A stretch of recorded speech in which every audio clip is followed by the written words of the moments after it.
Le quiero agradecer en primer lugar a Paco Luzón el que haya aceptado en su apretadísima agenda el hacer un hueco entre viaje y viaje por el mundo para estar un rato con nosotros, porque lo que tratábamos es, en esta reflexión de la que en la sesión de hoy es la número 3, de trazar un panorama un poco del mundo, de este mundo pues cambiante, turbulento en ocasiones, en todo caso lleno de incógnitas, para diseñar nuestro propio trabajo como cooperación y como entidad de cooperación, y para ver de qué manera inscribimos nuestras reflexiones sobre cómo orientar nuestro presente y nuestro futuro en tanto que organización de cooperación al desarrollo.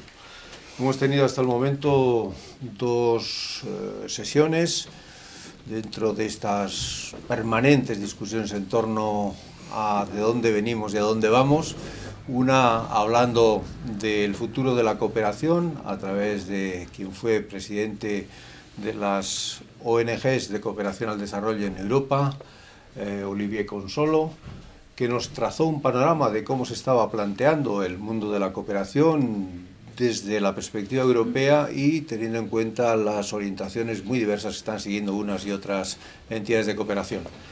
Después ha venido Javier Solana, un político a comentarnos cómo ve el mundo, un mundo pues que cada día también nos conmueve con nuevos acontecimientos que nos perturban y que nos llenan de inquietud y de zozobra. Ahora Crimea, de lo que hablamos hace unas pocas semanas, pero pasado mañana será otra cosa, etcétera, y en ese mundo es en el que tenemos que dilucidar en torno a cómo orientar, cómo dirigir nuestros esfuerzos, a qué dedicarnos de una manera más especial y en qué podemos ser especialmente útiles. Y hoy le habíamos invitado a Paco Luzón a que nos hiciera también un panorama sobre los cambios en el mundo. Paco Luzón evidentemente no viene del mundo de la cooperación, pero desde luego no es una persona ajena al mundo de la cooperación. Como siempre, todos tenemos muchas biografías, a unos se les conoce porque son políticos, pero no todos los políticos son iguales, felizmente. Desde luego tampoco todos los banqueros son iguales, felizmente, y seguramente tampoco los cooperantes son todos iguales, felizmente también. Eso quiere decir que hay personas que tienen trayectorias pues muy ricas, ¿no? Paco Luzón viene de una familia que es originaria de Cuenca, pero él hizo sus estudios en Bilbao. Allí fue su familia de emigrante y él se hizo una carrera en Bilbao como profesor, como economista, como profesor en la Universidad de Deusto, como bancario primero y después banquero en el Banco Vizcaya, después siendo presidente de la banca pública que se creó habiendo pasado por un montón de bancos privados, etcétera, después integrado en el Banco Santander como vicepresidente, como director general para América Latina.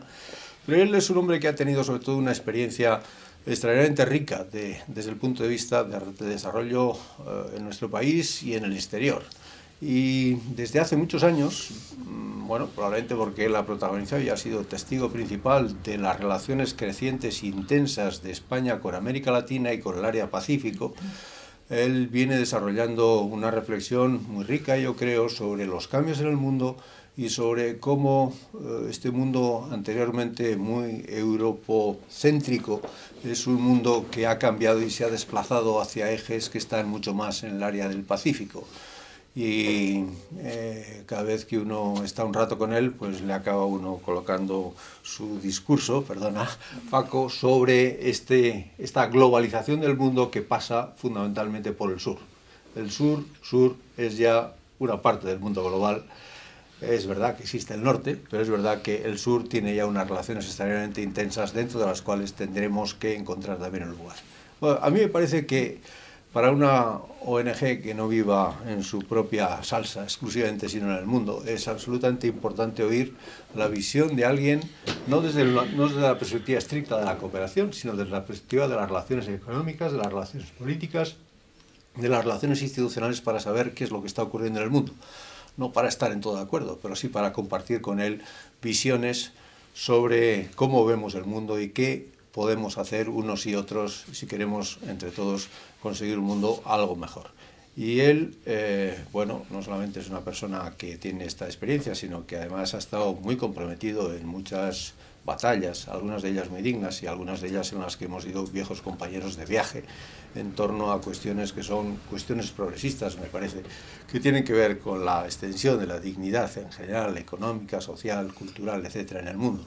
Él participa como vicepresidente de una gran red de universidades que se llama Universia, una red que se creó bajo los auspicios o con la colaboración del Banco Santander y que le da una atalaya muy privilegiada para ver qué relaciones intelectuales, de pensamiento, de reflexión se están creando en el mundo, en este mundo global sur.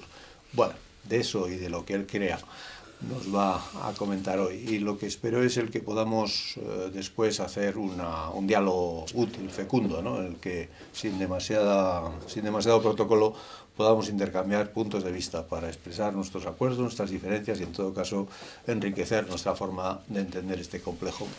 Paco, muchas gracias una vez más por estar con nosotros. Bueno, pues buenos días. ¿Se me oye bien? ¿Sí? Antes de nada, gracias a Alianza por la solidaridad, por darme esta oportunidad de estar aquí esta mañana. Os pido un poco de disculpas, ando un poco con la garganta, una pequeña intervención hace 2 semanas. Bueno, en todo caso creo que estoy en condiciones de estar aquí un rato con vosotros compartiendo, que es lo que espero de esta mañana. Una cierta visión que yo anoche, cuando preparaba esta intervención de esta mañana, pensaba fundamentalmente en la Fundación. Tiene que ser importante esto para ayudaros a Alianza por la Solidaridad a enfocar el desarrollo de futuro. Como dice Juan Manuel, la verdad es que uno en la vida le ponen digamos un cliché, ¿no? Yo he estado en banca 40 años, como bien decía Juan Manuel, nunca voy a renunciar a lo que he sido, que fui un banquero, porque como él dice, estoy muy orgulloso de lo que he hecho en banca durante 40 años, partiendo de abajo, llegando hasta arriba, y sobre todo, primero porque España era un país emergente. Yo empecé en el año 72 a trabajar, ¿no? Luego porque he tenido la enorme fortuna durante los últimos 20 años, especialmente durante los últimos 15, de estar muy metido en América Latina. Realmente he sido el constructor de la presencia del Santander en América Latina desde el año 99. No en la banca, no, me he comido América Latina, o sea, me he tragado América Latina, he pisado América Latina. Yo a veces al presidente González le digo, mira, tú sabes un montón de América Latina, pero hay sitios donde yo sé mucho más que tú, ¿eh? Yo de Brasil sé mucho más que tú, ¿eh? Bueno, entonces, yo me defino hoy, mirando en perspectiva, como una persona latinoamericana, o sea, tengo alma latinoamericana. La primera vez que fui a América Latina fue en el año 78, cuando fui presidente del Banco Exterior de España en el año 88, ya tuve un contacto muy permanente, pero desde luego los últimos 16 años he vivido a América Latina profundamente y me he tragado los 80, los 90, los 2000 de América Latina, y lo digo porque para mí es un referente de lo que luego voy a hablar. En segundo lugar, yo soy un economista, o sea, no renuncio a ser economista. Siempre digo, cuando he conocido, digamos, América Latina, que si hoy tuviese que empezar, yo sería primero sociólogo, luego historiador y luego economista. Muchas de las cosas que he vivido no las hubiese entendido, las hubiese entendido mejor si hubiese sido historiador y sociólogo, ¿eh? Pero bueno, soy economista, por eso lo que luego voy a decir, bueno, hay que circunscribirlo a esa visión de un economista, ¿no?, que ve las cosas de una determinada forma. Cuando miro hacia atrás, ¿no?, mi vida profesional, y trato de hacer una síntesis, porque ahora no va de poner currículos de 7 páginas, ¿no? Uno ya tiene la edad que tiene. Yo creo que he sido un transformador. O sea, yo cuando veo lo que he hecho en mi vida, he dicho, he sido un transformador, ¿no? Desde que empecé. Me tragué la crisis de los 70 en España de la banca, me tragué la consolidación de los 80, estuve en el Vizcaya, en el BBV, estuve en la banca pública, o sea, me he tragado, y cuando he estado en América Latina los últimos 20 años, me he tragado todos los procesos, he comprado 80 entidades, he transformado, digamos, lo que he tocado. O sea, yo me veo como un transformador, ¿no? Y luego un hombre de pensamiento y acción. A veces a los ejecutivos, bien, algunos son así, se nos tiende a ver como personas que actúan, ¿no? Yo nunca he sabido caminar por la vida sin saber dónde iba. Y cuando he hecho las cosas necesitaba perspectiva. Y si no había perspectiva, yo no entendía, ¿no? Cuando fuimos a América Latina en Santander, yo tuve muy claro al cabo de un año que se trataba de construir una gran presencia del banco allí, en toda América Latina, compartiendo la visión de América Latina. Bueno, y todo lo que hice en América Latina fue hacer todo eso, pero acompañando acción y pensamiento. Como bien dice Juanma, y estoy muy orgulloso, ¿no? Bueno, llevo unos años de patrón en la Fundación Ayuda en Acción. Bueno, me ha ayudado. Estoy en la Fundación Alternativas. Yo me considero progresista, a pesar de ser banquero. Hoy estoy de presidente en ICADE, en la Escuela de Negocios de la Universidad de Comillas. Estoy en Georgetown, en la Universidad de Georgetown, en el Consejo Asesor. Bueno, me he tirado un año, el último año, yendo a China. Hay una escuela de negocios en Shanghai que se llama CEIBS, China European International Business School. He estado un año porque quería entender un poco aquel mundo y luego me voy a explicar mi visión del Global Sur.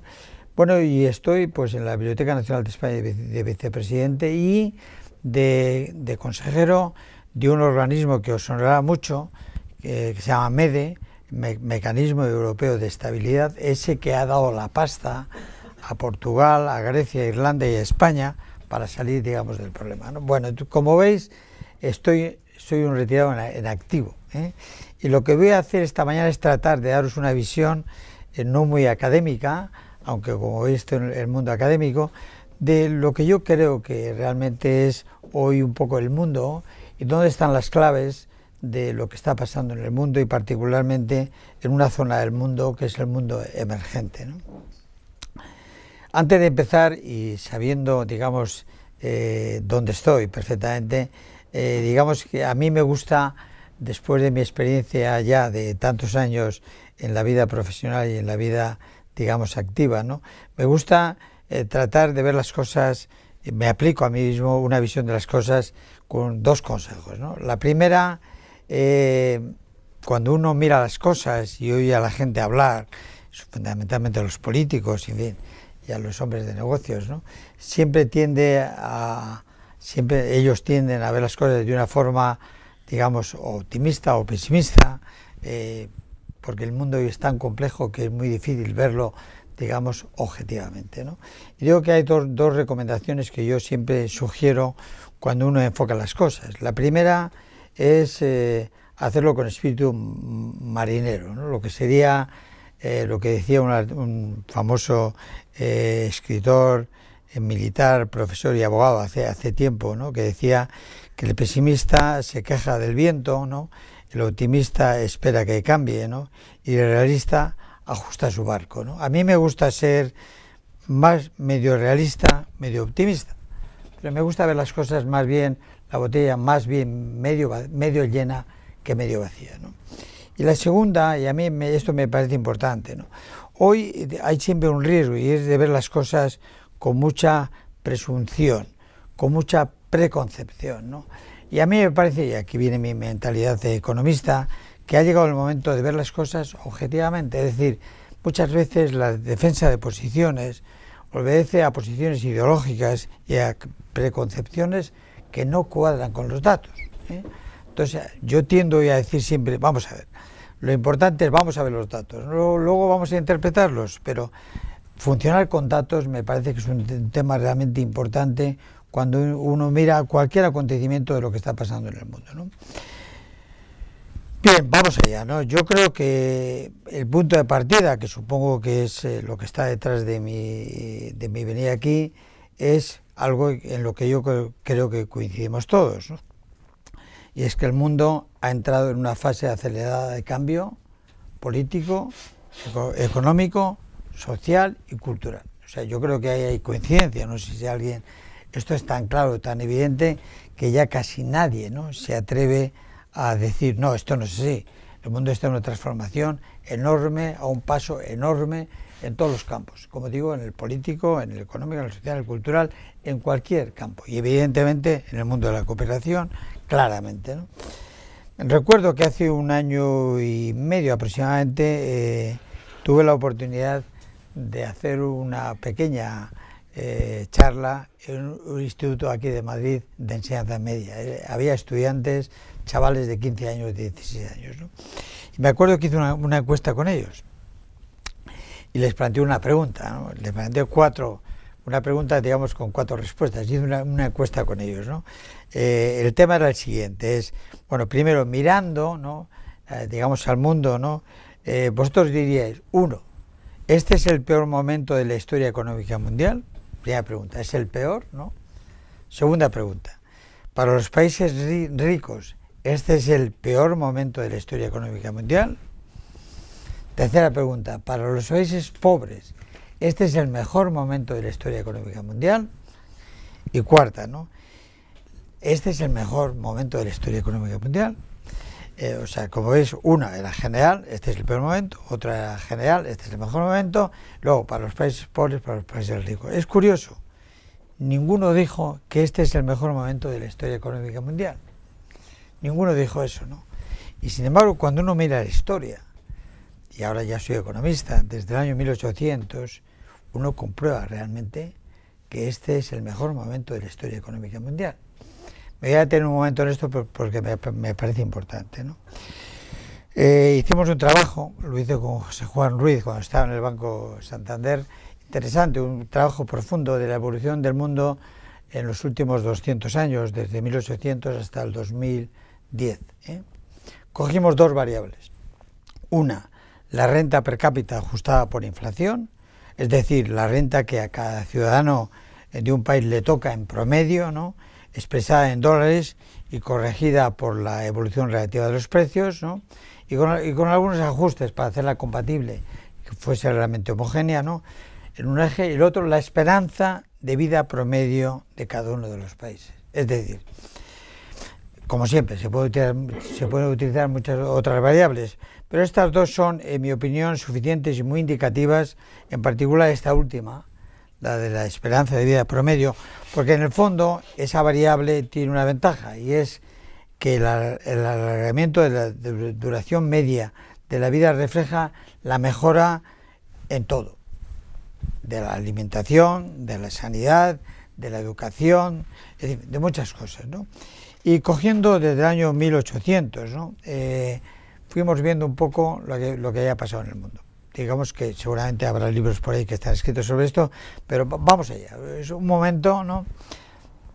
1800. En ese momento el país con más renta per cápita era Reino Unido, entonces la cabeza del imperio. La observación era muy clara. En 1800 todos los países estábamos con rentas per cápita entre 200 y 4.000 dólares. 200, 4.000 dólares, estoy hablando de 150 países, la media, ¿no? Y con expectativas en aquel momento de vida entre 25 y 40 años, 1800. 50 años después, en el año 1850, seguíamos prácticamente igual de ricos o de pobres, pero ya había algunos países que llegaban a los 50 años de esperanza de vida, algunos, 50. Estamos hablando de hace 150 años, tampoco estamos hablando de 3 generaciones. Si nos vamos al año 1900, la cosa había cambiado ya bastante. Ya había países con 10.000 dólares de renta per cápita y ya un buen número de ellos vivían entre 45 y 55 años. Y el Reino Unido en ese momento ya no era la cabeza del imperio, estamos hablando de 1900. Ese puesto lo había ocupado Estados Unidos. En el año 1950 el mundo era cada vez más heterogéneo y dispar. La renta per cápita iba desde los 400 a los 20.000 dólares per cápita y la esperanza de vida entre los 25 y ya los 70 años. En los puestos de cola, en ese momento, en el año 50 estaban, además de África, la India y China, los grandes países, digamos, desde el punto de vista de población. Hace 30 años, en el 81, algo empezó a cambiar. Esto es importante y es parte de lo que quiero hablar esta mañana, ¿no? Las burbujas de India y de China comienzan a moverse hacia arriba. China llega a los 67 años de esperanza de vida e India a los 57. Los países ricos aumentan su renta, pero la biología empieza a poner cota superior a la duración de la vida. Ningún país pasa de los 78 años. Estamos hablando de hace 30 años. 2010, hace 3 años. Bien, es decir, 30 años después del 80, es decir, hoy el mundo es aún más distinto. No hay ningún país que tenga una esperanza de vida por debajo de los 45 años. Todos los países en el mundo tienen esperanza de vida por encima de 45 años. Es decir, en 200 años, desde 1800 a 2010, casi hemos doblado la duración de la vida de cada generación. Y de la misma forma, en esos mismos 200 años, también se ha doblado la renta per cápita de los países más pobres. Hoy no hay ningún país por debajo de los $400 de renta per cápita. Es decir, pongámonos como nos pongamos, este es el mejor momento económico de la historia de la humanidad. Y particularmente, y aquí vamos allá, durante los últimos 30 años se ha producido una transformación enorme, digamos, en este equilibrio o desequilibrio realmente mundial, ¿no? Es decir, de los 4 temas a los que yo antes me refería, claramente, digamos, que la respuesta es la 4. Bien, dicho eso, seguramente los que me estáis oyendo, ¿no? Estáis pensando en lo que yo estoy pensando. Bueno, estas son cosas simples, estadísticas, ¿no? La desigualdad es mucho mayor, porque entre los 400 y los 45.000 hay ni más ni menos que lo que hay, 1000 veces más, etcétera, etcétera, etcétera. Hay bibliotecas enteras, y ahora me pongo de economista, que tratan de explicar por qué, digamos, se produce el desarrollo económico y el crecimiento. A mí me gustaría hablar de 4 brevemente, porque me parece que las claves del desarrollo y del crecimiento del mundo están en 4 variables fundamentalmente. Insisto, estas 4 variables, voy a hablar un momento de cada una de ellas, pero hay un tema mayor, que es el que nos preocupa, y el que explica muchas de las cosas que estamos haciendo en la cooperación, que es, bueno, las variables están ahí, es decir, la música nos la conocemos, el problema es la letra, el problema es cómo se trabajan estas variables para conseguir de verdad que un país, una zona geográfica, una ciudadanía, digamos, crezca y se desarrolle, ¿no? Hay una coincidencia general que las 4 variables que determinan el crecimiento son la educación, la primera; segundo, la tecnología, fundamental; tercero, muy importante, el tamaño y la edad media de la población; y cuarto, lo que sería la institucionalidad, que podríamos llamar la democracia, entendida en un sentido, digamos, occidental, por poner la palabra adecuada, ¿no? El gran tema de todas estas cosas es importante, es que, bien, dicho eso, hay países que tienen educación, tienen tecnología, tienen tamaño, tienen instituciones, pero no crecen igual. Es decir, entonces, digamos que no hay ninguna fórmula mágica, ¿no?, que diga, mire usted, si usted aplica esta fórmula, pues usted va a crecer ya al 5%, al 6%, ¿no? Acabo de venir de Brasil, he estado 5 días, la semana pasada, en Sao Paulo. He estado en Sao Paulo miles de veces, ¿no?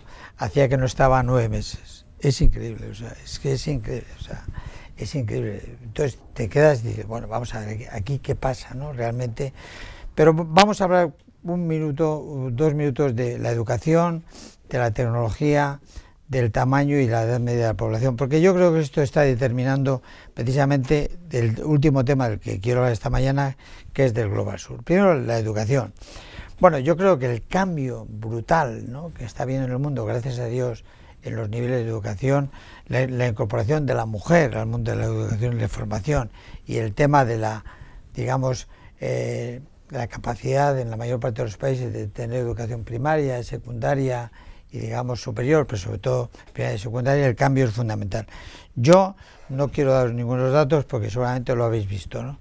Los economistas tienden a decir que entre el 40 y 60% de las diferencias de renta per cápita se deben a la cantidad y calidad de capital humano. Es decir, la primera variable es el capital humano. Si hay capital humano, si realmente tienes un país con una buena formación, una buena educación, unos niveles de calidad altos, esos países normalmente, y es así, ocupan, digamos, las primeras posiciones en temas de crecimiento de renta per cápita, ¿no? Subrayar la importancia de la educación aquí me parece que es no necesario, ¿no? Segundo, la tecnología. No sé, habéis visto, conocéis este portal chino que se llama China Weibo, ¿no? Que es un portal que tiene ahora 400 millones de usuarios, para que nos hagamos una idea, ¿no? Es interesante que recogía hace unos meses en portada, digamos, una especie de icono donde decía, ¿no? Hay 3 manzanas que han cambiado el mundo, ¿no? La que sedujo a Eva, la que despertó a Newton y la de Steve Jobs. La tecnología, esas 3 manzanas son un poco las que explican, digamos, parte del tema de la tecnología. Bien, durante mucho tiempo, desde al menos el siglo XV y con mayor intensidad después de la Revolución Francesa Industrial, el control monopólico de la tecnología dio a los países europeos una ventaja competitiva que generó uno de los acontecimientos más anómalos de la historia mundial, que un grupo reducido de países poco poblados, Europa, alejados del centro geográfico mundial, que durante siglos estuvo en India y China, y recurrentemente enfrentados en crueles guerras entre sí, Europa se alzara con el control económico y político del mundo. Esto ha ocurrido porque Europa y Estados Unidos han dominado la tecnología, dominan todavía la tecnología. Lo extraordinario del periodo que va desde el siglo XV hasta la primera parte del siglo XXI es que menos del 15% de la población mundial, este es el dato importante, ha controlado el 85% de la riqueza mundial. Es el dato relevante. El 15% de la población ha controlado el 85% de la riqueza mundial. Y aún en el 80, es decir, hace nada, los 767 millones de habitantes de la llamada OCDE, es decir, el 17% de la población, producía todavía el 68% del PIB mundial. Es decir, seguíamos todavía hace solo 30 años en una concentración enorme, digamos, de poder económico en muy pocos países que significaban menos del 20% de la población. Lo que habría un foso enorme de prosperidad entre ellos y los 3.700 millones de habitantes del resto del mundo. Esto pasaba hace solo 30 años, ¿no? Bien. Tercera variable. Y entramos en materia. La población de los países. Nuestro mundo es un mundo de tecnología de libre acceso. El gran cambio, gracias a Dios, de la humanidad es que la tecnología no se puede guardar. La tecnología, por la apertura de los medios de comunicación y por la globalización y el movimiento mundial, es algo ya, gracias a Dios, de libre acceso. Algunas todavía no, pero la mayor parte ya lo son. Y eso tiene una consecuencia inmediata, es que la población de los países y su edad media empieza a convertirse en un factor determinante. Y ese es el tema que a mí me parece fundamental y lo que explica en parte por qué durante los últimos 30 años empieza a haber un cambio tan importante en lo que es, digamos, la morfología de la configuración del mundo. En general, los países que somos ricos no estamos muy bien preparados para este reto. Somos poblaciones pequeñas, salvo que nos integremos en espacios mayores. Muy bien, Europa, la Unión Europea. Bien, inclusive en el caso chino, el sudeste asiático, o sea, somos poblaciones en general pequeñas y envejecidas. La mediana de edad de Japón o Alemania es de 46 años, 46, y eso explica muchas cosas. La de China, estamos hablando de 1.200 millones de habitantes, es 34 años, y eso explica otras. Pero hay todavía más, el 50% de la población de Brasil, 200 millones de habitantes, México, India, están por debajo de los 25 años. Son poblaciones muy jóvenes, muy jóvenes. Entonces, el mundo emergente, si excluimos China, por razones obvias del famoso tema de que no se podía tener más de un hijo, hoy tenemos un mundo emergente donde las edades medias están entre los 25 y 30 años. Unas poblaciones que se incorporan al mundo del trabajo, unas poblaciones con grandes expectativas y unas poblaciones preparadas realmente para ser competitivas. Cada vez mejor educados, con más o menos la misma tecnología, con mayor población, más jóvenes. Bien, y la cuarta explicación, en mi opinión, de por qué unos países crecen y otros no, se desarrollan más o se desarrollan menos, está en tener instituciones, lo que explica, aparte de la tecnología, el desarrollo espectacular, digamos, de Europa o de Estados Unidos, es que hay desde la Edad Media prácticamente la aparición de instituciones, desde ayuntamientos a universidades, a movimientos, digamos, que se articulan y que crean normas, rules, que permiten que la sociedad se enfoque, se articule, se estabilice y se desarrolle. Ese dato de las instituciones está encima de la mesa, no voy a extender mucho, no es el tema para mí esta mañana, pero es lo que tiene la antítesis llamado corrupción. Es decir, cuando esas instituciones se degradan, no hacen su papel, que es el problema que tenemos fundamentalmente los países desarrollados, es que tenemos una debilidad democrática, pues las instituciones están afectadas por un proceso de corrupción. Lo que es evidente es que cuanto más institucionalidad hay, más marco jurídico claro hay, más estabilidad hay y en consecuencia más crecimiento y desarrollo hay. Bueno, entonces estas cuatro variables, pero sobre todo lo que está pasando en el mundo durante los últimos 30 años, es algo que en mi opinión, y aquí vamos allá, es algo ya para mí definitivo, ¿no? Es muy interesante ver cómo estos últimos meses, con la crisis de China, que si ya no crece al 10, crece al 6,5, con el tema de India, que ha tenido problemas realmente importantes desde el punto de vista de la divisa y el crecimiento, con los problemas de América Latina, que ya no crece al 4,5, que ya crece al 3. Bueno, hay quien empieza a decir, bueno, esto de los últimos 30 años ha sido una ilusión, ¿eh? El mundo seguirá estando donde estaba siempre, el peso de los países emergentes, digamos, va a ser un peso que seguramente se va a ajustar para abajo, no para arriba, y bueno, toda esta tesis de fondo de la globalización, donde aparecen los países emergentes con peso específico, esto es un sueño, ¿no? Yo creo que no. O sea, yo creo que el mundo tiene dos variables que a mí me parece que van a marcar las próximas décadas sin ninguna duda, ¿no? La primera es que estamos en un proceso de continuada globalización. Y gracias a Dios, yo creo que ya esto se ha empezado a entender. Otra cosa es que entenderlo bien es complicado, pero se ha empezado a entender, ¿no? ¿Recordáis hace 5, 6, 7 años los movimientos antiglobalización? ¿Están en algún sitio en estos momentos? No hay duda de que la globalización, digamos, bien planteada, bien desarrollada, es un elemento enorme de dinamización del mundo y de desarrollo del mundo. Nos gustará o no, cómo se hace, es otra cosa diferente, pero yo creo que el mundo va a seguir en un proceso de continuada globalización. Y en segundo lugar, no tengo ninguna duda de que en ese mundo los países emergentes, lo que yo llamo sur, es decir, los países sur casi coinciden geográficamente, pero sobre todo países con la menor renta per cápita, países que tienen menos de $14.000, $15.000 de renta per cápita, van a ser los protagonistas del cambio en el mundo, ¿no? Y la razón es muy simple, y es que hoy las nuevas tecnologías y las nuevas formas, medios de comunicación, hacen cada vez más fácil el acceso a la innovación y al conocimiento de todos los países y ciudadanos. Y como consecuencia de ello, hoy más que nunca los países del sur tienen acceso rápido a la innovación y al conocimiento. Inmediato, prácticamente. Un decalaje de 1 año, 2 años, pero rápido.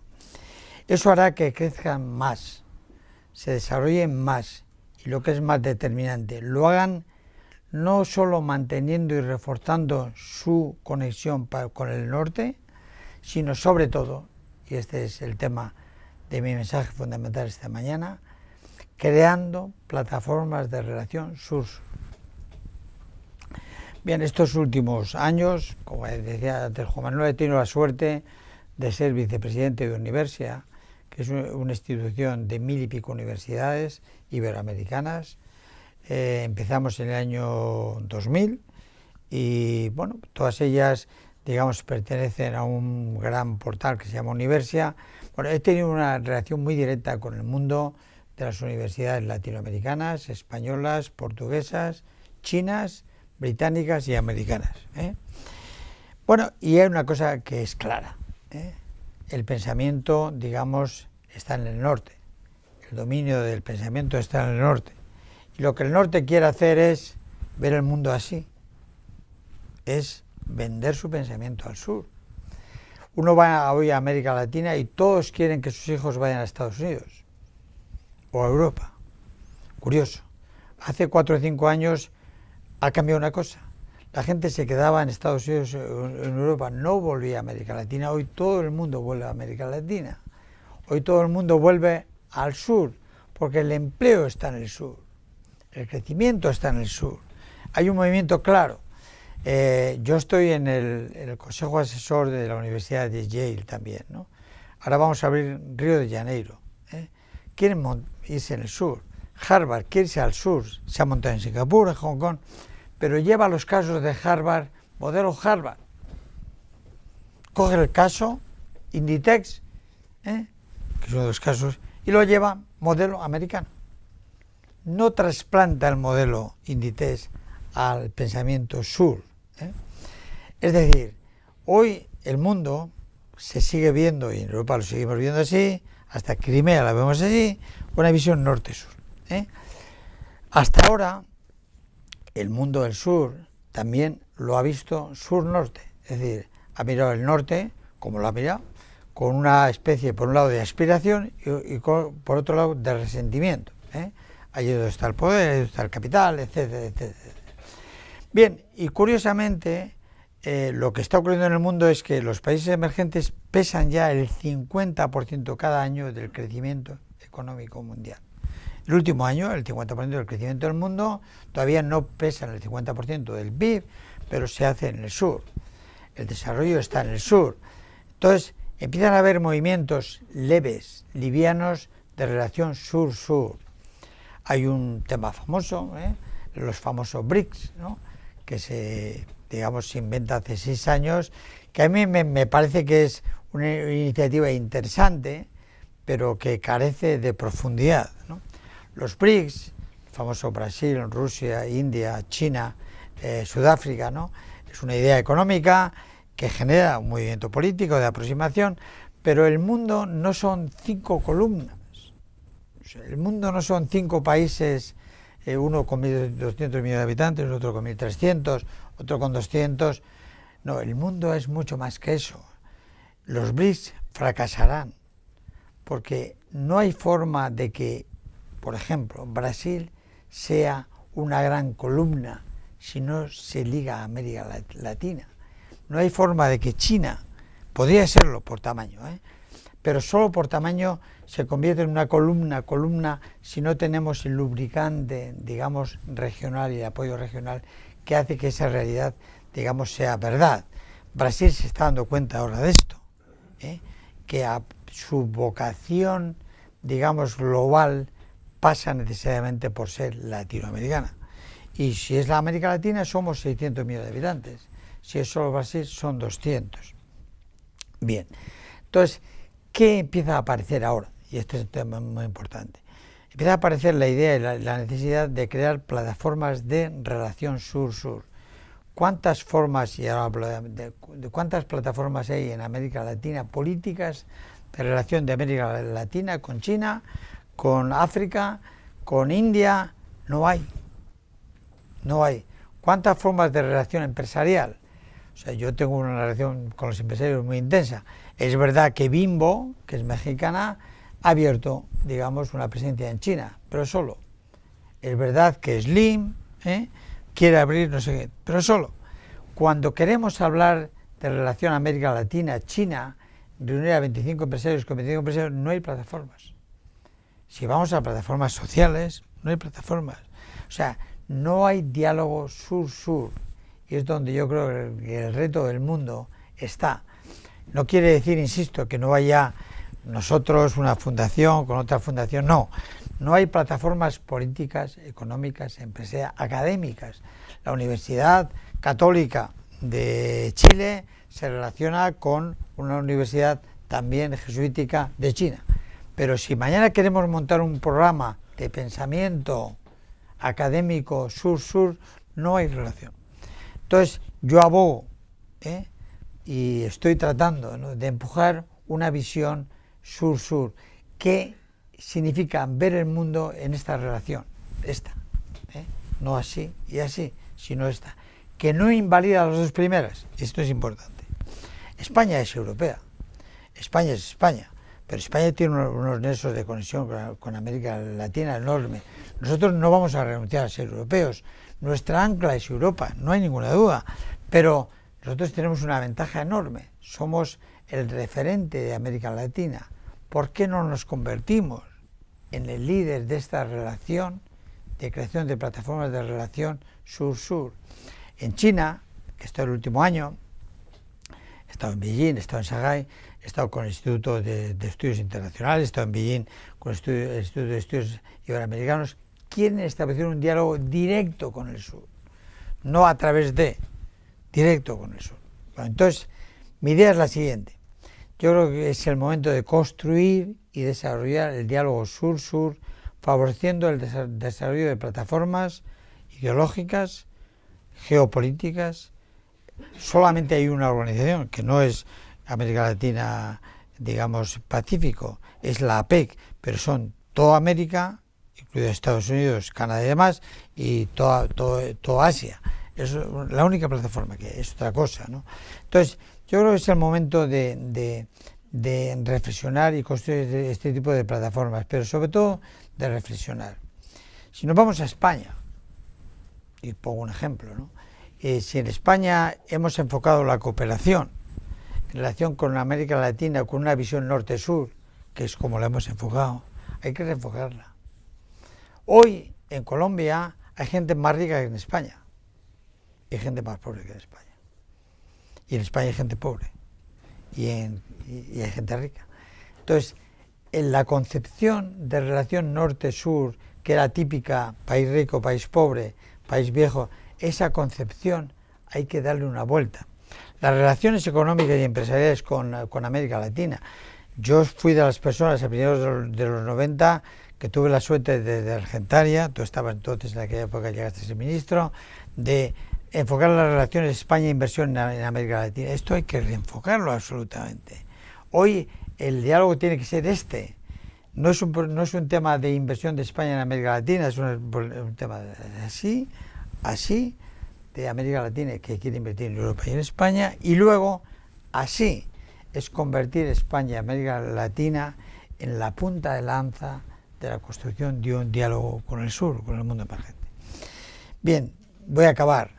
De lo que se trata es, y acabo, ¿no?, de tratar de empezar a ver las cosas primero con una visión global, segundo, con una visión cercana al mundo emergente, y por último, ¿no?, tratar de hacer un esfuerzo, que es en lo que, por eso yo, le decía antes a Juanma, estoy en las alternativas.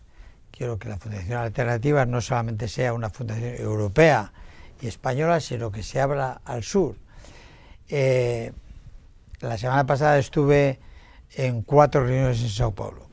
Estuve con el presidente Lula, el expresidente Lula. Estuve con el presidente Cardoso.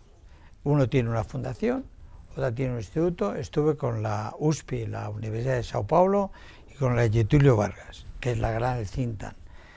Hay un interés enorme, enorme, en tratar de crear pensamiento sur-sur, relaciones sur-sur, enfoques sur-sur, ¿no? Bueno, yo creo que aquí se abre una oportunidad enorme para España, para las fundaciones de cooperación, para el mundo político, para el mundo empresarial. El otro día me hablaban de que Iglesias está tratando de construir un comité de competitividad para América Latina. No lo sé, pero lo que es importante es que, y este va a ser parte de mi vida de los próximos 5 años, es tratar de convencer a nuestros líderes políticos, empresariales y académicos de que hay una visión diferente, que España puede jugar en eso y América Latina un rol diferente, y que las cosas tenemos que empezar a enfocarlas de una forma diferente. Bueno, pues este era un poco mi mensaje, síntesis. Gracias. Muy bien, muchas gracias. Paco.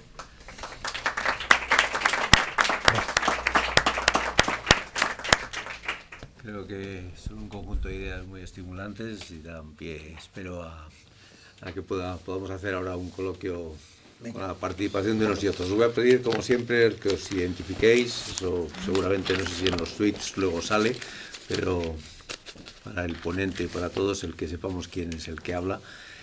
No sé si tomas varias preguntas quizás y os vas contestando por grupos. Muy bien, estupendo. Gracias y buenos días. Agradezco a Alianza por la Solidaridad. ¿Aló? Sí. Hola, sí. Sí. Su nombre, por favor. Julio García Jarpa, yo soy de la Embajada de Venezuela, ministro consejero, y agradecemos la invitación y la ponencia de Francisco Luzón, que nos da una perspectiva de análisis bastante interesante. Pero al lado de esto, amigo Luzón, hay una concepción política, militar, financiera y comunicacional dominada por países del norte, que parece que este asunto de la multipolaridad a veces la ven como un enemigo. El discurso pues habla de un desarrollo, transferencia de tecnología, fortalecimiento de las instituciones, de la democracia, pero en la práctica el bombardeo inclemente a veces hacia los países del sur, que tratamos de tener una posición independiente hacia el desarrollo, hace dificultoso estos avances. Parece más bien que se buscara la dependencia en la tecnología, y esa dependencia fortalece la dominación.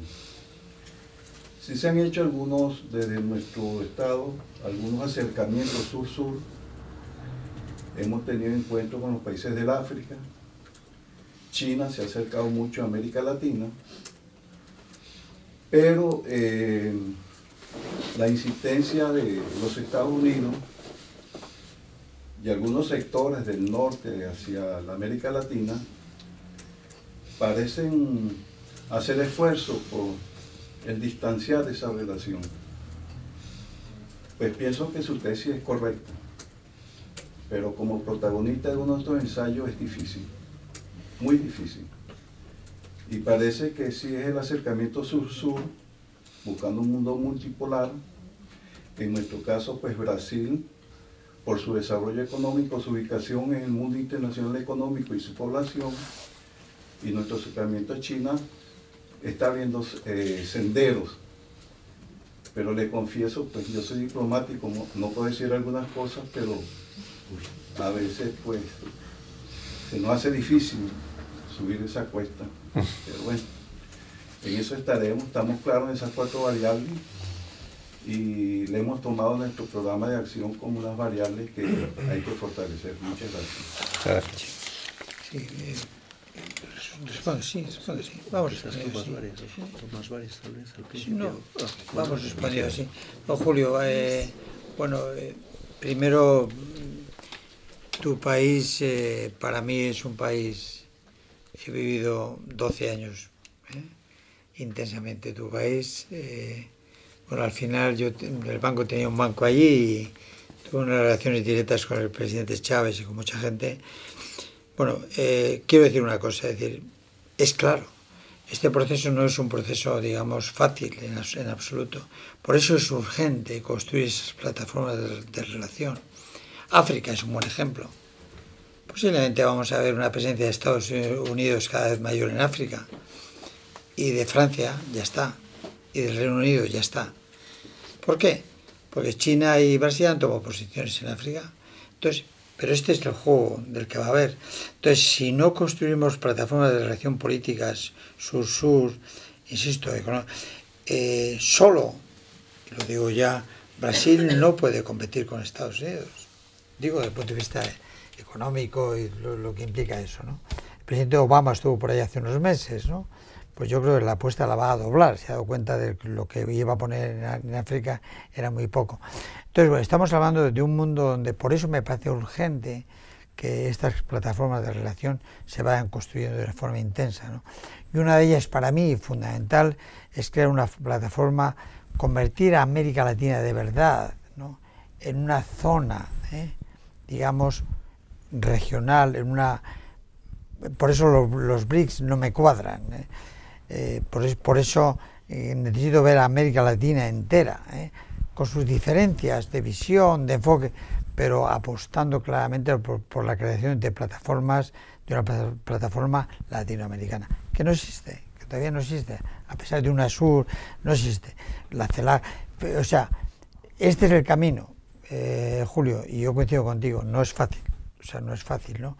Pero creo que España puede jugar un rol importante, creo que algunos países de América, los más grandes, es muy importante, y si no logramos que Brasil y México le apuesten a esto, es muy difícil, es muy difícil. Luis. No nos sabéis. Sí, no, ya que tienes el micro. No, pero es para el streaming, el micro, para que se oiga fuera. No, no, es que estaba otra persona delante. Da igual, da igual. Sí. Bueno, soy Ignacio Díaz de Aguilar, soy patrono de Alianza por la Solidaridad. Y una cuestión previa, porque me ha gustado mucho tu exposición y de alguna forma, modestamente, pero estamos intentando acercar las iniciativas de Casa África con Casa América para empezar a hacer actos conjuntos y al final establecer también con Portugal desarrollos comunes que efectivamente faltan espacios de convergencia, faltan espacios de encuentro, ¿no? Pero mi pregunta no era tanto en el tema sur-sur como algo que en el fondo motiva estos diálogos, y es el desconcierto que tienen las ONG, sobre todo en cooperación, sobre la situación que se encuentran en un periodo muy corto de transformación que hay en 5 años de la situación que se trabajaba y lo que nos encontramos ahora. Hay una crisis mundial, es decir, que supone unos cambios completos de lo que hasta ahora funcionaba ese diálogo norte-sur, que también era la base sobre la que trabajaba la cooperación. También hay un problema en la propia España, se ha empobrecido, de repente se desconcierta, parece que la gente necesita más ayuda en España que fuera de España. Y por último, hay un tema gravísimo que es un tema de gestión. De repente, pues todo eran fondos públicos, ya no hay fondos públicos, entonces ya no hay fondos privados. Y entonces las ONGs están intentando buscar un espacio, cómo salir de este, cómo reubicarse. Y a mí me gustaría, porque creo que tienes esa capacidad de análisis desde fuera, una cierta crítica descarnada hacia nosotros. Es decir, para ver crítica, ¿no? Haz algo, realmente ponnos en cuestión, porque como además empresario tienes una visión desde fuera, tienes también conocimiento porque participas en ONGs, y estoy convencido de que hay muchas cosas que están mal y podemos ver, y tenemos un poco la sensación siempre de autocomplacencia. Tenemos un reconocimiento social, somos buenísimos, lo que hacemos es maravilloso, tenemos una popularidad enorme, pero lo hacemos fatal porque estamos en medio de la crisis, ¿no? Algo estaremos haciendo mal. Entonces te agradecería realmente una crítica dura para ver en qué podemos mejorar y cómo salir de esta de una manera distinta como lo hacemos ahora. Gracias. Bueno, Ignacio, yo sí, no, lo hago encantado, no una crítica, vamos a ver, y en ese sentido tengo suerte de llevar unos años en Ayuda en Acción, en fin, estudiando un poco todo este proceso, ¿no? Posiblemente necesitamos una transformación enorme, digamos, de la visión del mundo de la cooperación y la solidaridad a nivel tanto, digamos, público-privado como privado, ¿no? Yo creo que hay premisas que tenemos que enfocar empresarialmente. Si queréis quitar la palabra empresarial, poner otra, la ponéis. No, a mí no me importa, ¿no? Que es evidente que como personas, ¿no?, que haya pobreza en un sitio determinado del mundo, pues, y que hay que atacarla, nos afecta, ¿no?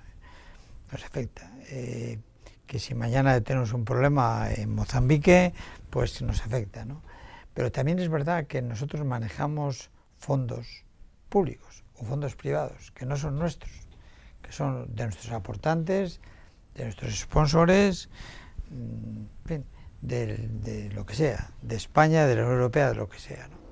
Entonces yo veo que en general dos grandes restricciones en las, digamos, en las fundaciones y que conozco hasta ahora. Una es la ideología. O sea, aquí da la impresión de que soltar ideología cuesta un montón, ¿no? Esto de que si los de una, de otras, que si Cáritas, yo con eso no, si yo tengo diferente ideología, es que yo no soy, yo no quiero. ¿Cuántas fundaciones, cuántas ONGs tenemos en España, digamos, en estos momentos, dedicadas a cooperación? ¿Cuántas? Muchas de ellas no van a sobrevivir, no van a sobrevivir, por varias razones. No van a sobrevivir porque no tienen tamaño, porque no tienen foco, ¿no? Porque quieren ser, digamos, algo así como fundaciones, ONGs que ayudan a temas concretos en diferentes partes del mundo, ¿no? Yo doy un dato de la ONG que conozco, es que de cada euro que nos dan consumimos 40 céntimos.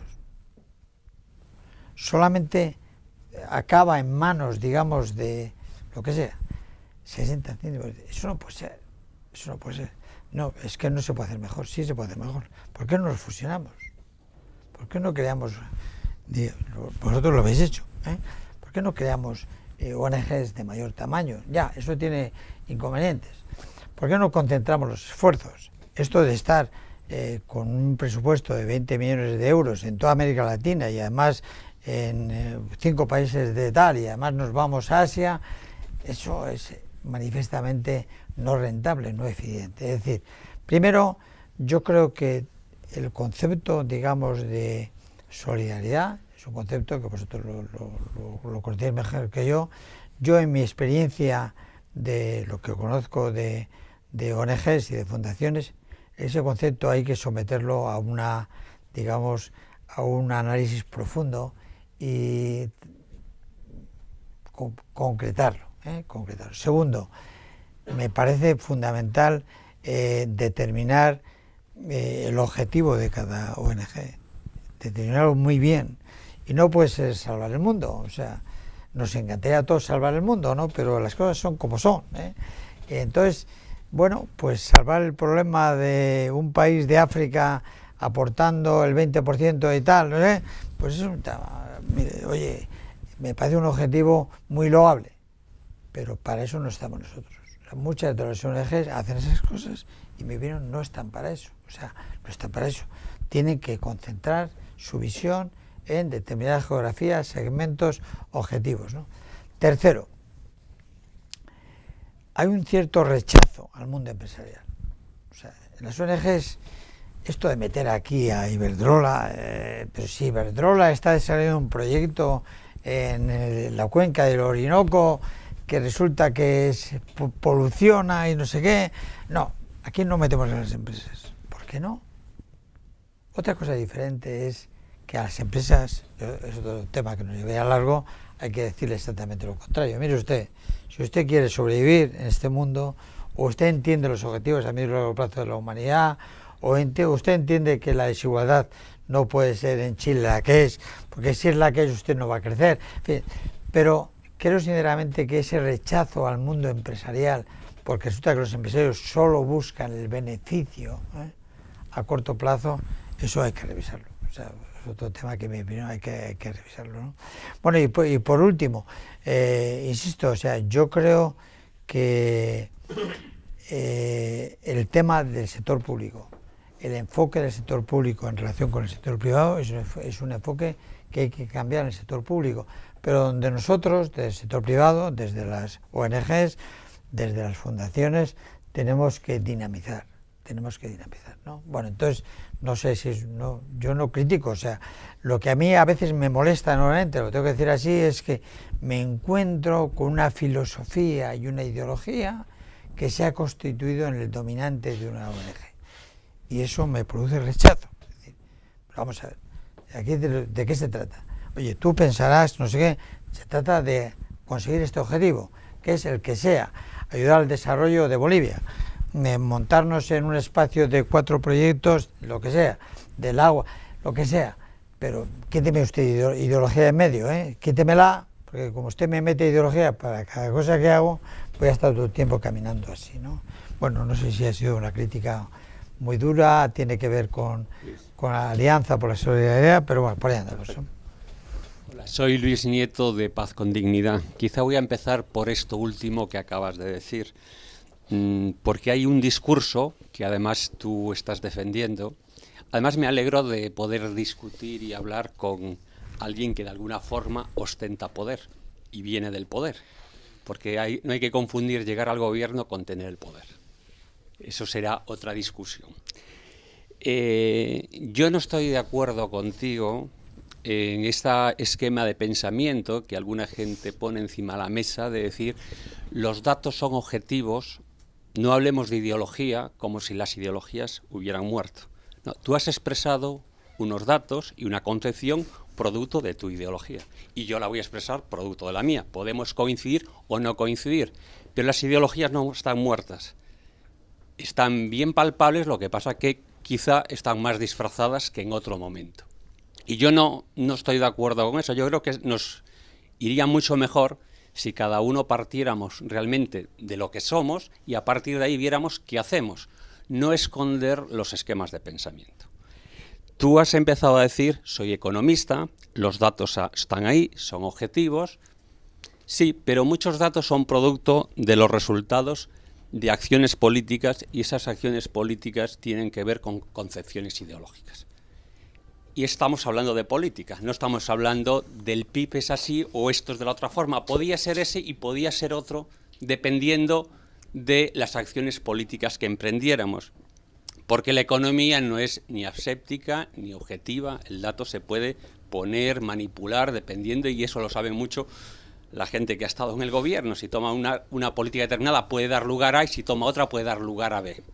Y yo creo que eso me lleva a la segunda reflexión cuando dices, no, porque hay que la renta de los países, tal. Yo creo que hay que modificar las formas como valoramos la riqueza o no riqueza de los países. El PIB ya no refleja, es decir, las políticas de desigualdad, tú lo has dicho antes en Brasil, en India, en este país, no refleja realmente la situación de los países. Es decir, en la caricatura del roto del pollo, dos personas, uno se come todo y otro no se come nada, pero parece que nos comemos los dos lo mismo. Yo creo que hay que empezar, si queremos trabajar en políticas de igualdad, en políticas de redistribución, hay que empezar a buscar parámetros que corrijan precisamente esas visiones de que como que todos estamos en un país y el PIB refleja eso. No, el PIB no refleja eso. No es lo mismo la situación de un banquero que de un parado. Y eso hay que empezarlo a trabajar y discutir, si no creo que no estamos dando con, como digo, con avances inclusivos que nos lleven a todos. Podemos dar avances para unos, pero no para otros. Igual que cuando hablabas de las políticas de crecimiento tienen que tener matices, limitaciones, como la cuestión medioambiental, la cuestión ecológica, y las políticas de crecimiento se basan en la explotación de recursos naturales y precisamente la mayor parte de científicos y de universidades en las cuales nos están diciendo todos los días cuidado. Es decir, ¿qué políticas de desarrollo queremos? ¿Qué políticas de crecimiento queremos? ¿Son inclusivas? ¿Son para todos? ¿Y con qué límites? Si no, a lo mejor crecemos muy rápido en una parte de la historia, pero luego las nuevas generaciones resulta que se lamentan de nuestras políticas de crecimiento.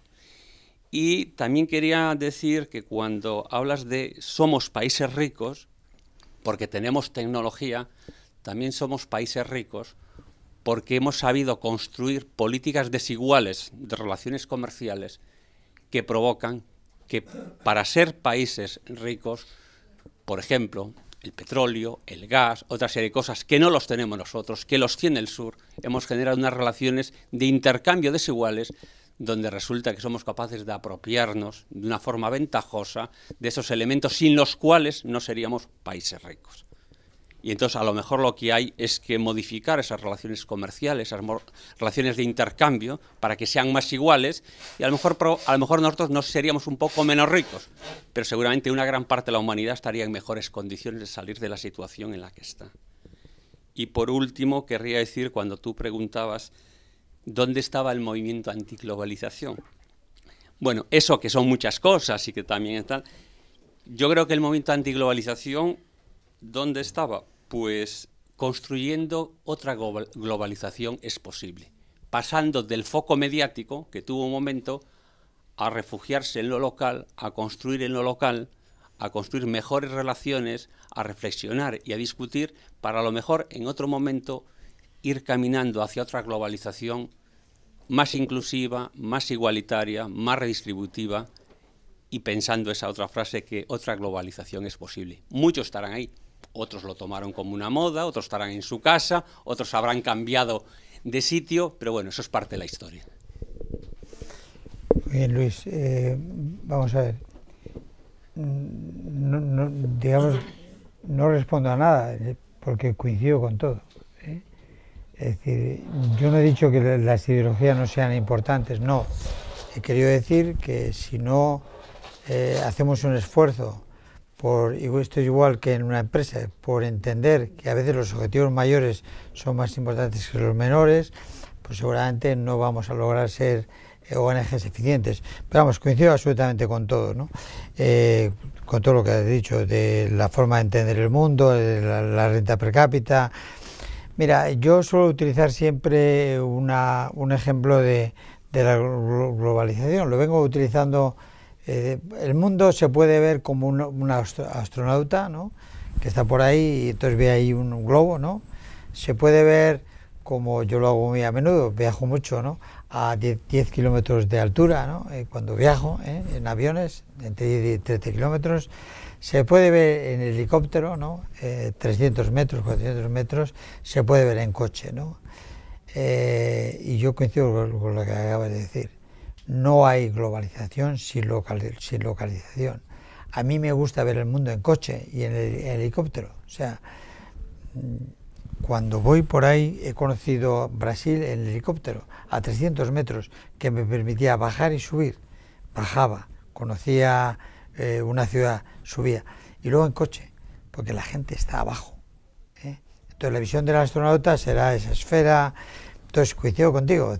Lo que quiero decir es que la globalización es un fenómeno para mí, digamos, impepinable, que va a seguir adelante, y, coincido contigo, tiene un montón, digamos, de fallas, ¿no?, enormes, donde que hay que reconstruir, que hay que regenerar.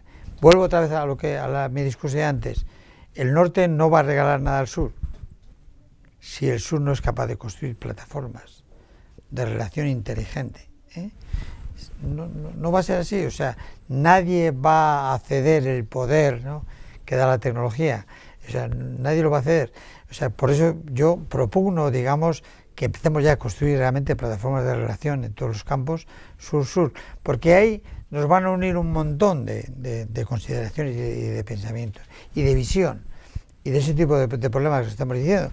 Yo hablaba antes de Brasil. Es verdad que Brasil ha conseguido que 40 millones de habitantes abandonen, digamos, la pobreza y se metan en lo que se llaman clases medias. Bueno, pues si entramos ahí no acabamos nunca, ¿no? Brasil tiene por delante un trabajo enorme, ¿no? Y no vale solamente con crear una plataforma de relación con África, que puede ser muy positiva, ¿no? Tiene un problema local enorme que en parte está muy condicionado precisamente por el petróleo, por no sé qué, por no sé cuánto. O sea, que coincido absolutamente con tu visión, ¿no? En un mundo complicado. Hola. Bueno, mi nombre es Fernando Mudarra y, en fin, me dedico a cooperar en general y últimamente a trabajar en otro tipo de cosas, pero muy vinculado a América Latina.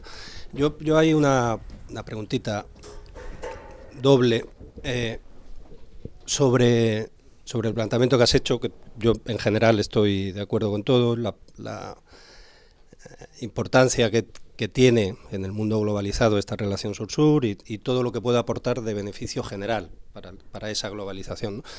Sin embargo, son dos conceptos que no estamos sabiendo entender en su justa medida y en su justa complementariedad, y tendemos como a no ponerlos tan juntos como deberían estar. Estamos hablando de lo sur-sur y estamos hablando de la globalización.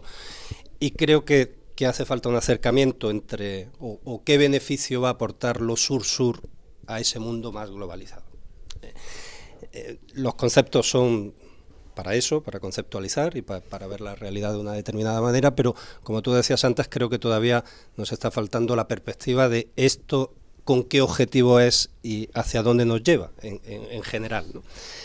Y no está permitiendo ni que por el lado de los sur-sur existan esas consolidaciones, como decía, no existen esas plataformas, no existen esos ámbitos en los que trabajar con objetivos, con beneficios mutuos, con corresponsabilidades, etcétera, y tampoco está permitiendo que los actores del norte, que esto es norte-sur, en fin, que los actores del norte favorezcan, tengan menos miedo, se involucren con este tipo de aspectos sur-sur. Y pongo dos ejemplos a la hora de... Y me da la impresión de que es que no hemos sabido combinar sur-sur todavía con globalización, o dónde está esa perspectiva que nos ayuda a andar a todos de una manera un poquito previsible, al menos.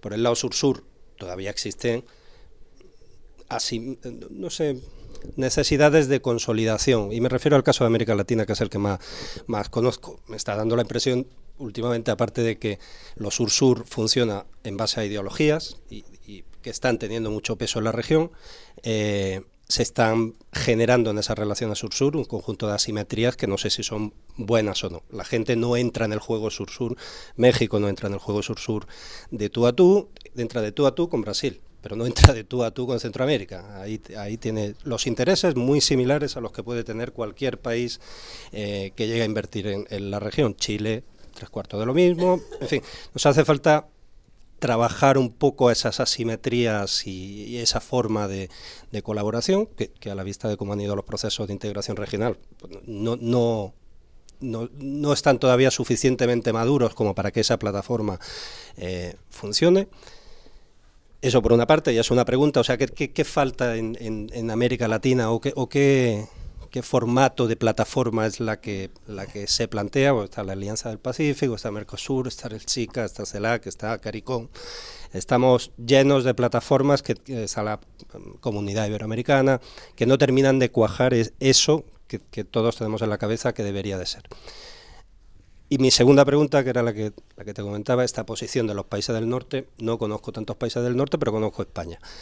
Y nunca hemos tenido ni idea de cuál es el enfoque que tenemos que tener para adherirnos o servir de plataforma o de canal en esta emancipación de América Latina y en este papel muchísimo más importante que ya tiene y que va a ir teniendo con el paso del tiempo. No hemos tenido ni idea a nivel de gobierno desde hace muchos años.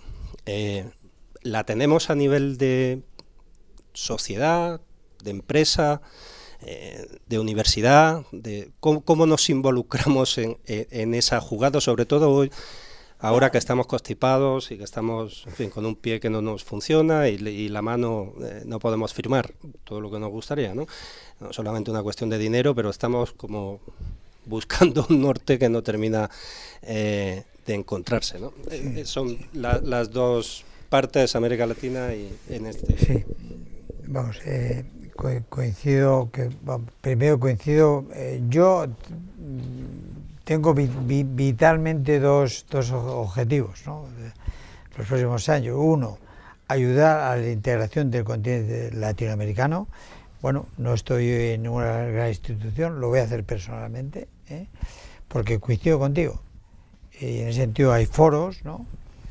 Tuvimos el foro iberoamericano en Lima en el mes de octubre. Si América Latina no asume que como continente tendría mucha más fuerza que caso a caso, América Latina va a perder una gran oportunidad. O sea que coincido contigo. La Alianza del Pacífico, Mercosur, en fin, todo lo que estamos hablando, son iniciativas respetables, porque, oye, en ese espacio puede haber digamos, acuerdos, ¿no? Pero no hay claramente voluntad política de constitución de una América Latina única, no la hay.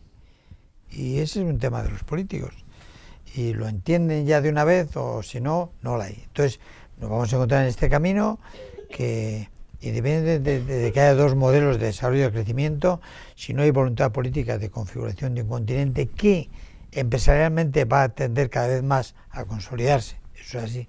Y segundo, donde las clases medias cada vez van a ser más exigentes, pues vamos a tener, digamos, una región donde No es lo mismo la suma de 650 millones de habitantes que 200, no es lo mismo. O sea que yo, pues, segundo, España. Esta visión mía, y lo digo sin ninguna implicación política, pero llevo 20 años pisando en América Latina, ni el de izquierda ni el de derecha, ni el de derecha e izquierda se ha interesado para América Latina. O sea, es un enfoque circunstancial, producido por un acontecimiento, se llame Honduras, se llame Cuba. O sea, no tenemos una visión de enfoque de aprovechar España, la gran oportunidad que tenemos en América Latina. O sea, no lo estamos haciendo. Y podríamos convertirnos en los líderes de este movimiento. Además, inteligentemente. No lo estamos haciendo. Entonces, a mí me molesta enormemente. Por responder a esto, ¿yo qué he hecho? ¿Qué estoy haciendo? Y enlazo un poco ya como idea. ¿Por qué no creamos una red de think tanks, 20-25 progresistas en América Latina que se dediquen a desarrollar temas del Global Sur? ¿Por qué no creamos una red de 20-25 universidades que se dediquen a desarrollar temas de pensamiento Global Sur? Y el otro día estuve con el rector de la USPI y hemos quedado. El de la USPI, el de la UBA, el de la UNAM, tal. Vamos a hacer una red de 5 universidades que van a crear dentro un departamento de temas Global Sur. ¿De qué? Vamos a empezar. O sea, vamos a empezar. El otro día me hablaba él de Sao Paulo. Grandes ciudades. Gran tema. El tema de las grandes ciudades es igual en América Latina que en Europa, no es igual. O sea, yo yendo a China he estado mucho con McKinsey, que tiene ahí un gran tema, como hay muchas ciudades chinas que tienen más de 20 millones de habitantes. Bueno, entonces, ¿por qué no empezamos a, por ejemplo, me decía él, ¿por qué no creamos una unidad que nos permita enfocar los temas de las grandes ciudades de América Latina desde el punto de vista de todo, no puramente urbanístico, de todo, y empezamos a trabajar? Bueno, entonces, una idea que puede haber aquí es crear unos núcleos de pensamiento que empiecen a elaborar sur, investigadores. Oye, pues tú vas a la USPI, que resulta que es la que tiene el 40% de los productos de investigación que se publican. Tiene una gran unidad de investigación. La UNAM, una gran unidad de investigación. ¿Por qué no empezamos ya a ligarnos a este tipo de cosas? Juan Manuel, alternativas. ¿Por qué no hacemos una red de 20, 25 think tanks que empiezan a pensar en temas de desigualdad y distribución de la renta, temas de pobreza, que son comunes? Y empezamos a intercambiar pensamiento y empezamos a elaborar pensamiento. Y de ahí saldrán iniciativas, saldrán plataformas. Bueno, yo creo que la acción, que es un poco lo estoy pensando, porque si no acabamos hablando y hablando, hay que ir por el camino, y aquí va mi idea, de asociación. Solos no podemos. Solo no pueden, ni Brasil puede. Yo insisto mucho con lo de eso, decía el presidente Lula: presidente, está muy bien lo que has hecho, pero Brasil no puede ser una potencia mundial, no puede ser una potencia mundial. No lo va a ser nunca, porque tiene 200 millones de habitantes. No, lo será con América Latina, lo será en ese espacio, lo cual no quiere decir que no sea un adelantado de, pero bueno, por ahí. Buenos días, mi nombre es Julián Salas, fui el patrón de FEA y soy desde hace muchos años el director de la cátedra UNESCO de habitabilidad básica. No puedo competir con su currículum, seguramente con la edad sí, y creo que he estado más en América Latina que usted o que tú, si me permite. Yo no iba en avión, no iba dentro de América Latina ni en helicóptero, iba a pie. O sea, hemos visitado mucho, los 19 países de América Latina, hemos vivido muchos años. Abrí una cuenta corriente en el Santander, en Santiago, cuando el Santander había puesto. Bueno, mil gracias por la intervención. Yo estoy simplificando mucho porque no hay tiempo, totalmente en desacuerdo. Pero sin embargo veo en ti pues una honestidad personal y ya me gustaría que hubiera muchos en Iberdrola y en estas empresas. Empiezo un poco por el final. ¿Por qué no asociarse? Es que el tema que están mencionando tanto de las universidades, no sé, todos lo habrán meditado, pero es que cuando te juntas con los restos de las universidades, en América Latina, que es lo que más conozco, no me da tiempo, y ya no me da tiempo, a Asia, son universidades privadas mayoritariamente, son empresas. Entonces, ya no me... O sea, es decir, lo mismo que desde la empresa estamos recibiendo, yo veo, desde el principio de este siglo, un discurso de Slim, digamos, en la cumbre de Davos, que se dice que fue de la mano o de la pluma estilográfica de don Felipe González, en la que Slim nos daba consejos a los que nos dedicamos. Yo llevo 30 años en temas de cooperación para el desarrollo, muy mal gastado por mi parte, pero 30 años. Y notaba a Slim diciendo, empieza el siglo en el que los empresarios vamos a ganar mucho. Tenemos una gran misión, los empresarios latinoamericanos. Tenemos que, digamos, producir más zapatos, más, dijo, vivienda, más medicina, más de todo. Vamos a ser más ricos. Y termina diciendo, los fondos de cooperación para el desarrollo que hay en el mundo, dénselo a los empresarios. Yo no sé si esto es el discurso. Por favor, no nos aconsejen tanto. Porque, ¿por qué hablar un poco de la palabra empresarial, que parece que te avergüenzas un poco? Es decir, la ONG no estamos aquí para darle discurso a los empresarios. Los empresarios tienen un discurso muy claro. Y nosotros también, que es estar con la pobreza. O sea, está claro. Y bueno, me estaría dispuesto a batirme porque también estudiamos, digamos, muy libremente. El tema de la pobreza es mayor que nunca, en términos absolutos. A mí qué me importa que baje el 3% o que suba la esperanza de vida, que es verdad, que está subiendo. Me tengo que alegrar, pero tengo que decir que la esperanza de vida de un año es de millones de seres humanos, que no van a tener más de un año y que van a morir en este trayecto. Uno solo ya justificaría que hubiera ONG. O sea, es que nuestra misión es clara, podemos estar un poco... Y creo que la hostilidad, digamos, de las empresas, del sector empresarial al sector está siendo brutal. Está siendo brutal y cada día mayor. Y cada día, yo no creo que nos desanime más. Pero es verdad, estos movimientos que has mencionado, ¿por qué han desaparecido? Están desapareciendo. Porque no hay manera. Porque es que es tremendo el poder que se tiene, y siempre de una minoría. No estoy esperando que salga ningún líder, pero conocerá sin lugar a duda los trabajos de Sears, que murió, el que fue, digamos, promocionado para premio Nobel, y el fundador de la escuela, de la teoría o de las cátedras de economía para el desarrollo. Pero está claro el mensaje. No es posible que lo que piensen las minorías respecto a qué hacer con las mayorías pueda ser de utilidad para nosotros. Tenemos que inventarnos otro camino. Y después, como soy tecnólogo, soy investigador del Consejo Superior de Investigación Científica y tenemos nuestro debate, o sea, yo creo que hay un tremendo matiz en el tema de la tecnología. Tecnología libre, mentira. Lo que se está creando es tecnología asesina. Se llaman así, no me lo estoy inventando. La tecnología y los grandes inventos que aparecen en la revista son, digamos, marginales. No muy importante, pero eso se publica, a pasar un referí. Después hay otras que se patentan porque pueden ganarse más dinero, pero las auténticas tecnologías asesinas, las que hacen que todo lo que se está utilizando en el mercado respecto a cualquier cosa, a grabaciones musicales, es decir, como el formato ya no hay nadie con pizarra, ni nadie con cinta, ni nadie... Esas están escondidas, realmente escondidas, hasta esperar la oportunidad, no para de mejorar la sociedad, sino que llegue el momento oportuno de sacarlo de la cámara fuerte, de la cámara, digamos, de los gerentes de las grandes empresas. O sea, no creo que haya, digamos, una tecnología libre, sino que hay unos intereses brutales. Perdón, si me cito, pero es que, vamos, creo que no me hubiera quedado tranquilo. Es un tema de personal. Gracias. No, una única observación. No, en América Latina la educación es básicamente pública, no es privada. ¿Pero qué me dices? Sí. ¿Conoces Chile? Seguramente no, se ha escogido justo el país que es...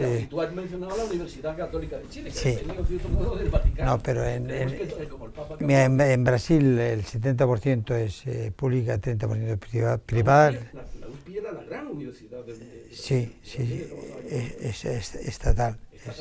Pero todo lo que me mencionas de hacer las grandes plataformas, te lo vamos a encontrar con los grandes empresarios de América Latina. Eso es otra cosa. Es decir, el empresario latinoamericano tiene un reto por delante enorme. No, cuando yo hablaba de la plataforma académica, en América Latina, Brasil es básicamente pública, México es básicamente pública, Venezuela es pública, Bogotá, Colombia es pública, Perú es pública, o sea, Uruguay es 85% pública.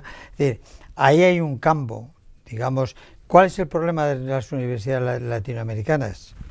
Que las conozco todas, que no se han dedicado a esto. O sea, ese es el problema. Que no se han dedicado, o sea, que coincido contigo que la Universidad de Chile, que es pública, y soy amigo del rector, resulta que cuando le hablo de este tema dice, joder, vamos a empezar.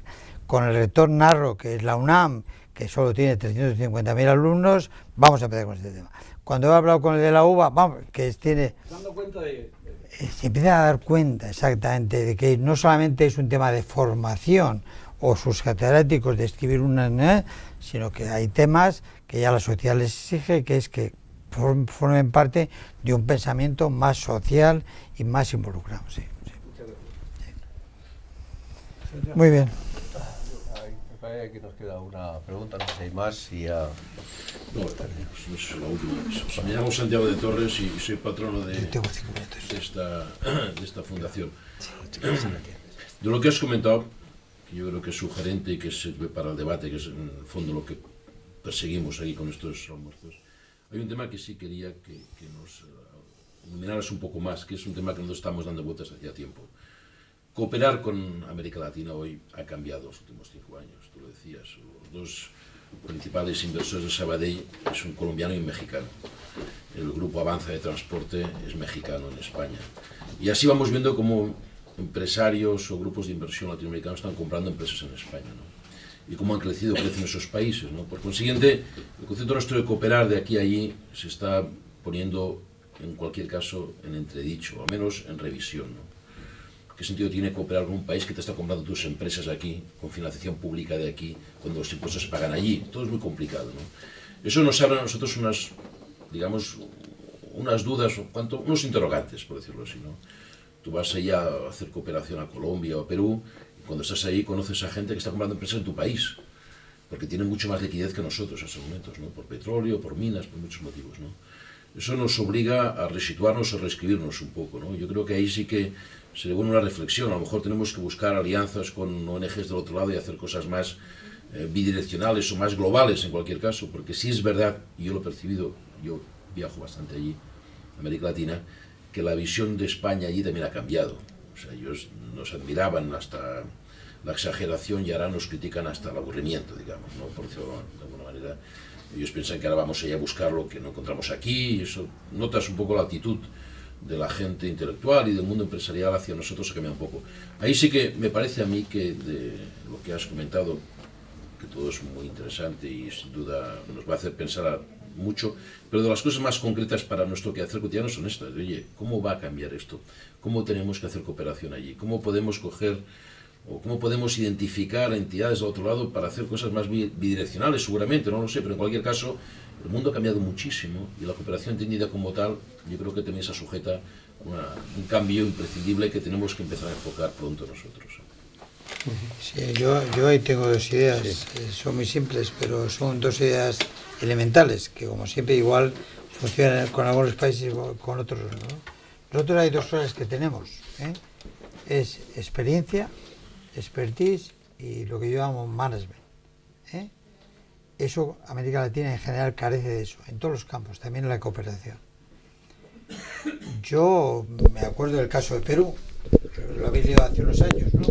Perú tenía una serie de impuestos sobre las grandes mineras que permitían que a nivel departamental, tal, y os acordáis del monumento al árbitro, que fue, es decir, ayudar a esos países a estas cosas, a pensar y tal, igual, o sea, me parece fundamental. Entonces, en ese sentido, vía crear una ONG allí con, digamos, órganos de gobierno allí o asociándonos con, es un camino para mí absolutamente, o sea, igual, pues dar dinero, puramente dinero, cuando en esos países la gestión de dinero público se hace muy mal, posiblemente, o sea, hay un campo ahí enorme. Entonces, creo que está más por el camino, digamos, de asociación y tal, la respuesta que puramente a empeñarnos, que está bien, o sea, a coger el dinero que nos dan nuestros aportantes y dedicarlo a una causa que tiene razón de ser, o sea, como siempre, o sea, un pobre, como bien has dicho, es un pobre, y uno que se va a morir, un niño de un año,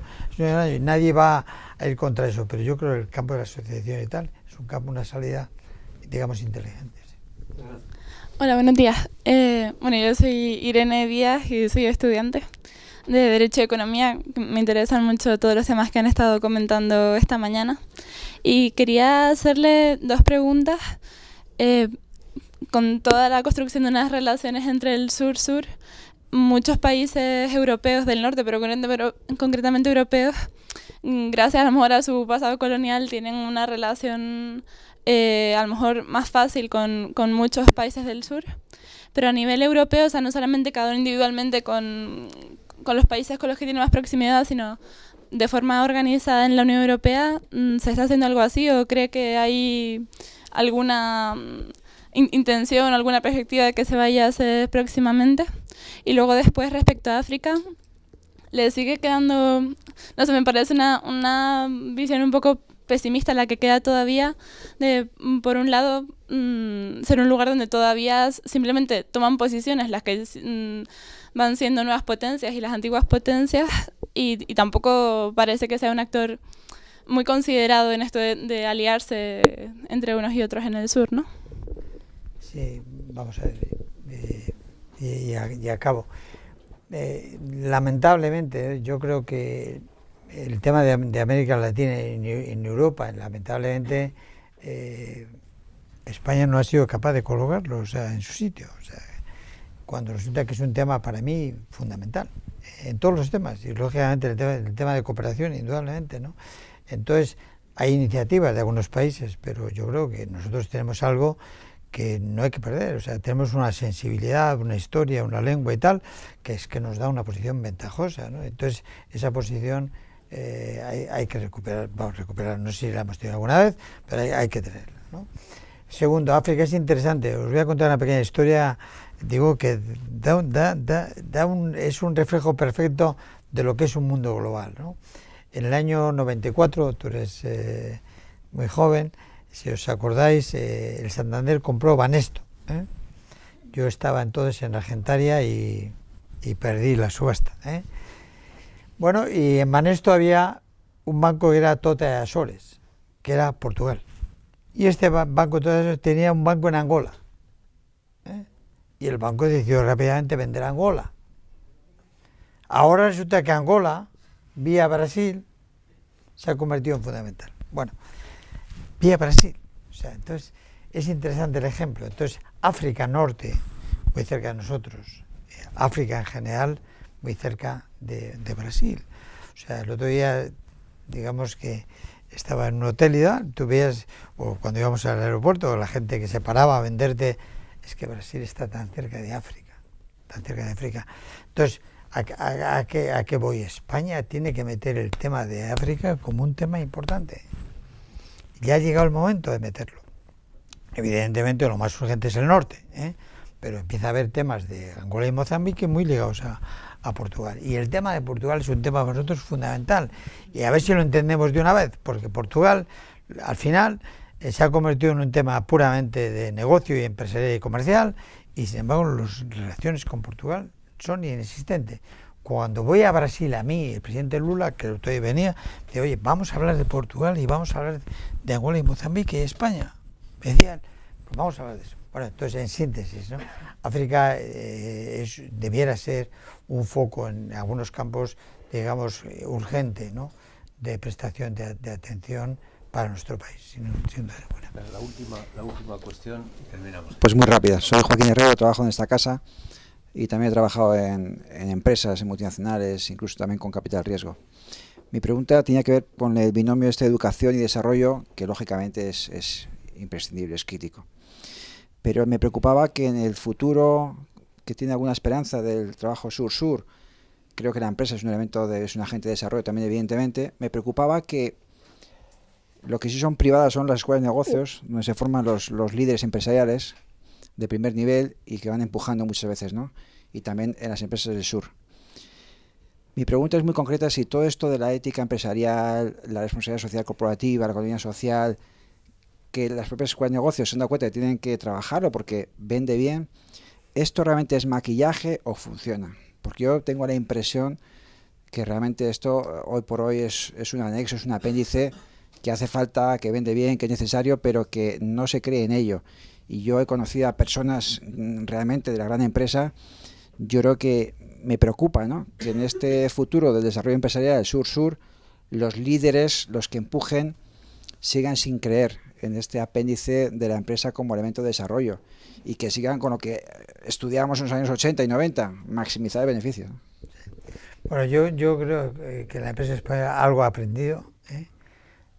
No sé si lo suficiente, ¿no? Desde que empezamos a expandirnos allí nos hemos dado cuenta que hay temas que en América Latina no, una visión cortoplacista en América Latina no, o sea, mire usted, acostúmbrese a que va a tener una crisis de vez en cuando y tenga usted una visión de medio largo plazo. Yo creo que ese concepto ha cambiado. Ahora bien, lo que me preguntas, lo que me parece importante, ¿hay alguna universidad española que haya preparado a los estudiantes para desembarcar en América Latina cuando acaben su carrera? ¿Hay alguna? O sea, gente que, un economista, lo digo ahora porque el otro día he estado con un empresario mexicano, un gran constructor, que ha contratado 20 arquitectos españoles. Es que no conocen México.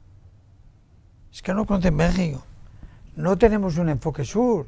O sea, son manifestaciones de que no tenemos un enfoque sur. A nuestra gente la hemos formado en ingeniería y tal igual, y ahora resulta que se tienen que ir a Brasil. No es que no sepan portugués, que se puede aprender. No, es que no conocen América, no conocen nada.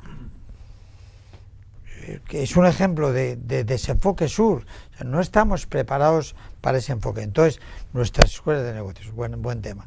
Yo quiero especializar a ICADE en el sur-sur. Esta es mi idea. A ver, tráete a alumnos del sur. Hombre, tráete a alumnos latinoamericanos. Te los tienes que traer todos de Boston. Tráete del sur. Ya ha llegado el momento. Habla inglés, perfecto, pero también entiende portugués, hombre, que es este tipo de reenfoques tenemos que plantearlos. Son consecuencias de este tema. O sea, si veis esta idea, cogéis una actividad y veréis que tiene un montón de aplicaciones, ¿no? Y que en todos los campos tenemos que ir por ahí. Esta es mi opinión. Convencer a las autoridades y tal igual, bueno, es complicado. A los jesuitas, voy a ver si les convenzo, tienen 29 universidades en América Latina. Joder, sería espectacular. Bueno, uno también tiene sus sueños, o sea que... Bueno, muchas gracias, Paco. Gracias. ¿Tenéis algún cafecillo por allí si queréis? En todo caso, gracias por tu participación. Creo que con acuerdos y desacuerdos hemos trazado una panorámica que es enriquecedora y estimulante para todos. No se trataba de llegar a unanimidades, se trataba sobre todo de ver el mundo tan complejo como es y por lo tanto con visiones posibles y alternativas, ¿no? Pero esto es lo que me parece que hace más rico también nuestro debate para el futuro. Así que gracias por tu contribución. Gracias.